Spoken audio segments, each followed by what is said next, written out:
بسم اللہ الرحمن الرحیم۔ معزز خواتین حضرات، السلام علیکم ورحمۃ اللہ وبرکاتہ۔ انبیاء علیہ السلام انسان ہوتے ہیں، لیکن انسانوں میں منفرد اور ممتاز، اور پھر انبیاء علیہ السلام میں سے ہی مختلف انبیاء پر اللہ رب العزت نے مختلف انداز سے مختلف انعامات کیے ہوتے ہیں۔ جس طرح ہر پھول کی اپنی ایک خوشبو ہوتی ہے، بعینہ ہی ہر نبی کی اپنی اپنی ایک انفرادیت ہے۔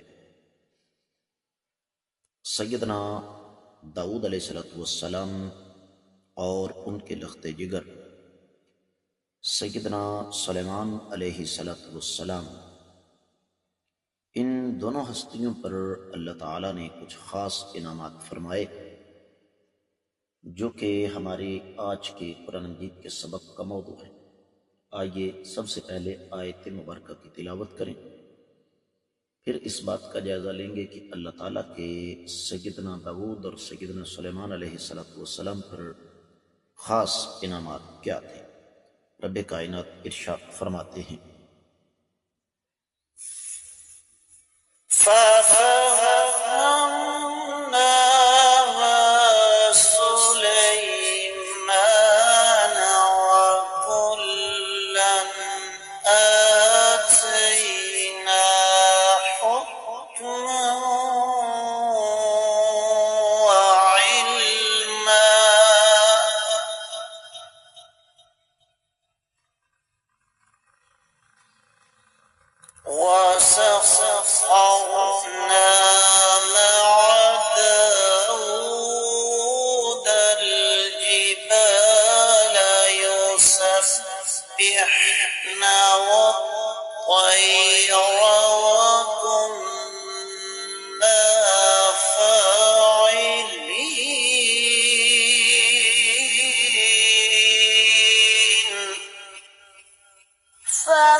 معزز خواتین محترات، رب کائنات کی پاکیزہ کتاب قرآن مجید کا یہ پارہ ہے 17۔ سورہ مبارکہ کا نام الانبیاء، اور اس عظیم سورہ مبارکہ کی آیت مبارکہ ہے 79۔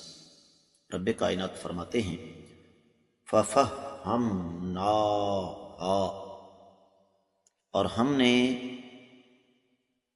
وہ والا معاملہ سمجھا دیا سلیمان علیہ السلام کو، وَكُلًّا، اور ہر ایک کو آتَيْنَا، ہم نے عطا فرمایا، حکماً، فیصلہ کرنے کا ملکہ، وعلماً، اور علم، وسخرنا، اور ہم نے مطیع کر دیا، تابع کر دیا، مع داؤد علیہ السلام کے الجبال، پہاڑ، یسبحنا، وہ تسبیح بیان کرتے تھے، والطیر، اور پرندے بھی، وَكُنَّا، اور ہم، فاعلین، ایسا کرنے والے تھے۔ بامحاورہ ترجمہ سماعت فرمائیے گا۔ اور ہم نے اس معاملے کا صحیح فیصلہ سلیمان علیہ السلام کو سمجھا دیا، ہر ایک کو ہم نے علم اور حکمت عطا فرمائی، اور داؤد علیہ السلام کے تابع ہم نے پہاڑ کر دیے جو تسبیح بیان کرتے تھے، اور پرندے بھی، اور بلا شبہ یہ سارے کا سارا کام ہم ہی کرنے والے تھے۔ امام ابن کثیر رحمۃ اللہ علیہ اس حوالے سے بڑی لمبی چوڑی تفصیل بیان فرماتے ہیں، اور آج ہم اسی پر اتفاق کریں گے۔ معزز خواتین و حضرات، یہ واقعہ سابقہ سبق میں گزر چکا ہے کہ سیدنا ایاس بن معاویہ جب سیدنا امام حسن بصری کے پاس گئے تو رونے لگے۔ فرمایا روتے کیوں ہیں؟ تو فرمایا ابو سعید، یہ بات میرے تک پہنچی ہے کہ قاضیوں کا حال بہت برا ہونے والا ہے، ججوں کا حال بہت برا ہونے والا ہے۔ ایک آدمی نے محنت و شقت کی، غلطی لگ گئی تو وہ جہنم میں ہے، اور دوسرا قاضی جو خواہشات کا غلام ہو کر فیصلہ کرتا ہے وہ بھی جہنم میں ہے، اور ایک آدمی نے اگر اجتہاد کیا، محنت کوشش کی، درست فیصلہ کر لیا تو وہ جنت میں ہے۔ تو اس حوالے سے پھر یہی آیت مبارکہ انہوں نے پڑھی۔ تو ابن کثیر رحمۃ اللہ علیہ فرماتے ہیں کہ رب کائنات نے یہاں پر اس آیت مبارکہ میں سیدنا سلیمان علیہ السلام کی تعریف تو کی، لیکن سیدنا داؤد علیہ السلام کی مذمت نے کی، ان کی کسی بات کی نفی نہیں کی۔ اور پھر امام حسن بصری نے خود فرمایا کہ جو قاضی ہیں، جو جج ہیں، وہ تین قسم کے ہیں۔ پہلے جو بقاؤ مال نہیں ہیں، خواہشات کے غلام نہیں ہیں، اور دوسرے جو فیصلہ کرنے کے معاملے میں اللہ تعالیٰ کے علاوہ کسی اور سے ڈرنے والے نہیں ہیں۔ پھر انہوں نے آیت مبارکہ تلاوت فرمائی، یا داؤد انا جعلناک خلیفۃ فی الارض فاحکم بین الناس بالحق ولا تتبع الہوی فیضلک عن سبیل اللہ۔ اے داؤد، ہم نے آپ کو زمین میں خلیفہ بنایا ہے، لوگوں کے درمیان حق کے ساتھ فیصلہ کیجیے، خواہشات کے پیچھے نہ چلنا ورنہ یہ لوگ آپ کو صحیح راستے سے بھٹکا دیں گے۔ پھر فرمایا فلا تخشوا الناس واخشون، لوگوں سے نہ ڈرنا، مجھ سے ڈرتے رہنا۔ پھر فرمایا ولا تشتروا بآیاتی ثمنا قلیلا، کہ میری آیات مبارکات کو تھوڑی قیمت پر فروخت مت کرنا۔ پھر ابن کثیر رحمۃ اللہ علیہ بذات خود بیان فرماتے ہیں کہ انبیاء علیہم السلام ان میں دو خوبیاں ہوتی ہیں خاص طور پر۔ پہلی، وہ معصوم ہوتے ہیں، دوسری ان کو اللہ تعالیٰ کی تائید و نصرت ہوتی ہے۔ اور اس بارے میں اہل علم، محققین، سلف اور خلف کا کوئی اختلاف نہیں ہے، اور صحیح بخاری میں حدیث موجود ہے، سیدنا عمرو بن عاص رضی اللہ تعالیٰ عنہ راوی ہیں، اللہ کے رسول صلی اللہ علیہ وآلہ وسلم نے ارشاد فرمایا کہ اگر کوئی اجتہاد کرنے والا اجتہاد کرے اور اس پر وہ غلط ہو تو اس کے لیے ایک اجر ہے، اور اگر وہ درست فیصلے تک پہنچ جائے تو اس کے لیے 2 اجر ہیں۔ تو اس لیے یہ ایاس بن معاویہ کا وہم ہے کہ اگر قاضی جج محنت اور کوشش کے ساتھ فیصلہ کرتا ہے لیکن پھر اس سے غلط فیصلہ ہو جاتا تو وہ جہنمی ہے۔ اور پھر اسی مناسبت سے حدیث مبارکہ بھی ہے کہ قاضی 3 قسم کے ہیں، ایک جنت میں ہے تو وہ جہنم میں ہے۔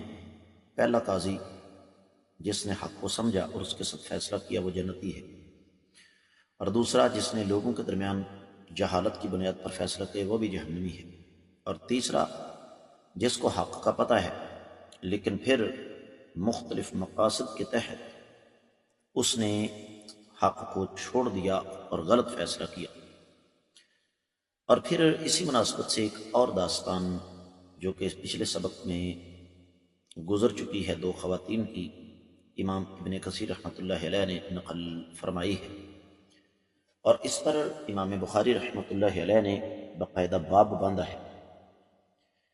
اور اسی طریقے سے ابن امام ابن عساکر ایک داستان بیان کرتے ہیں، اور وہ داستان اس طرح کی ہے کہ ایک خوبصورت عورت تھی، اس سے ایک امیر زادہ ملنا چاہتا تھا، لیکن عورت نے انکار کر دیا، اور پھر اس عورت سے 3 اور مردوں نے برائی کا ارادہ کیا، لیکن وہ باز رہی۔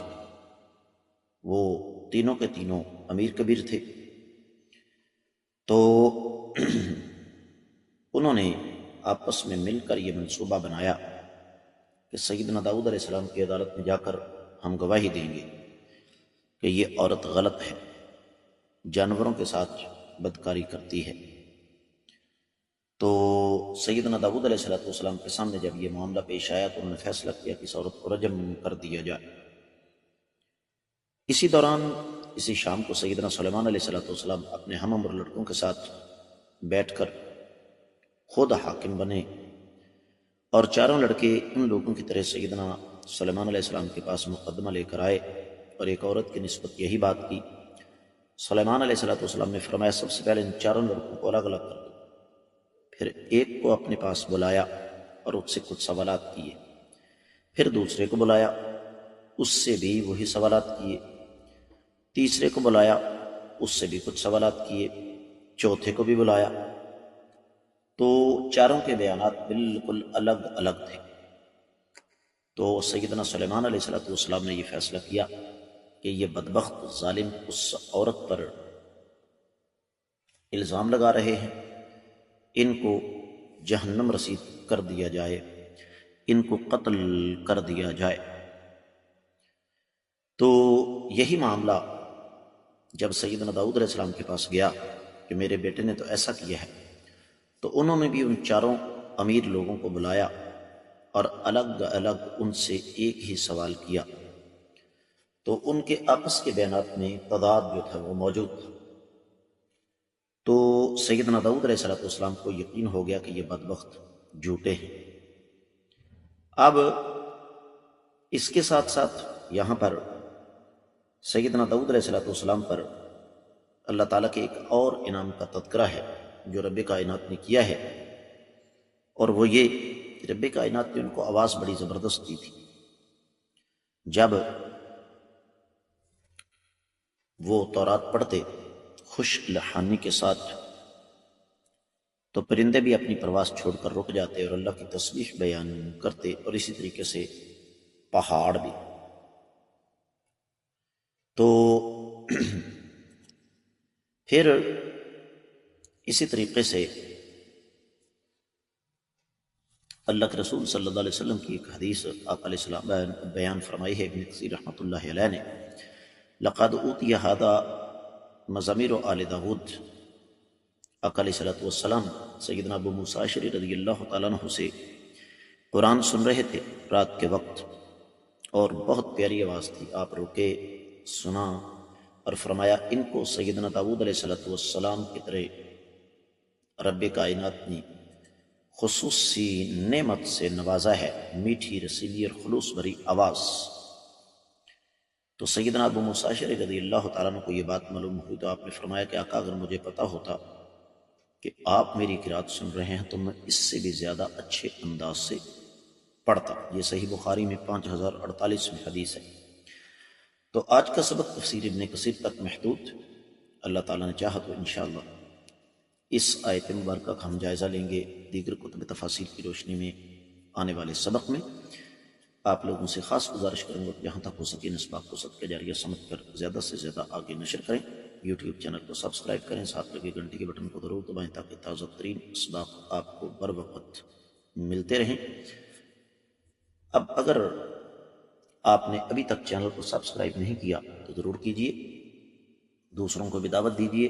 آپ کا یہ اپنا چینل پھر خبریت سے بالا تر قرآن و سنت کی روشنی میں ترتیب دیا گیا ہے، جہاں پر آپ کو بہت کچھ سیکھنے کو ملے گا۔ میں آپ کی طرف سے محبت پر کامنٹس کا منتظر رہوں گا۔ آج کے سبق سے اجازت دیجیے۔ السلام علیکم ورحمۃ اللہ وبرکاتہ۔